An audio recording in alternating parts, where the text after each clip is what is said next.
Hi viewers, welcome to TAMIL360 TV. வீட்லயே இயற்கையான முறையில் Aloe Vera Sanitizer எப்படி செய்யணும் அப்படின்னு தான் இந்த வீடியோவில் பார்க்க போகிறோம். COVID-19 வேகமாக பரவிட்டு வர இந்த சூழ்நிலையில் ஹேண்ட் சானிடைசருக்கு ரொம்பவே தட்டுப்பாடு அதிகமாகிடுச்சு. ஸோ கத்தாழை மூலப்பொருளாக வச்சு நேச்சுரலாக வீட்லேயே ஹேண்ட் சானிடைசர் செஞ்சு யூஸ் பண்ணலாம்.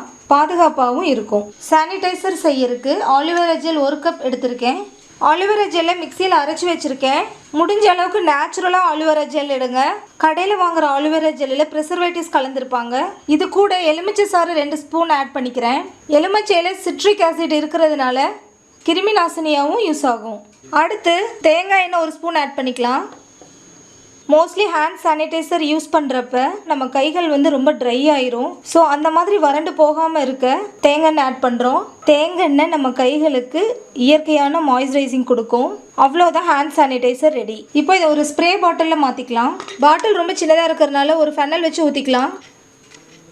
வேணுங்கிறப்ப யூஸ் பண்ணிக்கலாம். இந்த ஹேண்ட் சானிடைசர் செஞ்சு 48 மணி நேரத்துக்கு யூஸ் பண்ணலாம். அதாவது 2 நாள் வரைக்கும் வச்சு யூஸ் பண்ணலாம். அதுக்கப்புறம் ஃப்ரெஷ்ஷாக செஞ்சு யூஸ் பண்ணிக்கணும். இந்த ஹேண்ட் சானிடைசரில் 100% இயற்கையான பொருளை மட்டும்தான் நம்ம சேர்த்துருக்கோம். ஸோ எந்த சைடு எஃபெக்ட்ஸும் கிடையாது. குழந்தைங்கள்லேருந்து பெரியவங்க வரைக்கும் எல்லாருமே யூஸ் பண்ணலாம். ஒவ்வொரு டைமும் இந்த ஹேண்ட் சானிடைசர் யூஸ் பண்ணுறப்போ இந்த மாதிரி ஷேக் பண்ணிவிட்டு யூஸ் பண்ணுங்கள். இந்த மாதிரி இயற்கையான பொருட்களை வச்சு நீங்களும் ஹேண்ட் சானிடைசர் செஞ்சு யூஸ் பண்ணி பார்த்துட்டு உங்களோட ஃபீட்பேக்கை கமெண்ட்டில் சொல்லுங்கள். இந்த வீடியோ உங்களுக்கு யூஸ்ஃபுல்லாக இருந்துச்சுன்னு நினச்சிங்கன்னா நீங்கள் விரும்புகிற ஒருத்தருக்கு இந்த வீடியோவை வாட்ஸ்அப்பில் ஷேர் பண்ணுங்கள். TAMIL360 டிவியை சப்ஸ்கிரைப் பண்ணலைன்னா இப்போவே கீழே இருக்கிற ரெட் கலர் பட்டன் அழுத்தி சப்ஸ்கிரைப் பண்ணிக்கோங்க. நாங்கள் அப்லோட் பண்ணுற வீடியோஸை உடனுக்குடன் தெரிஞ்சுக்கணுன்னா மறக்காமல் பக்கத்தில் இருக்கிற பெல் ஐக்கானை கிளிக் பண்ணிக்கோங்க.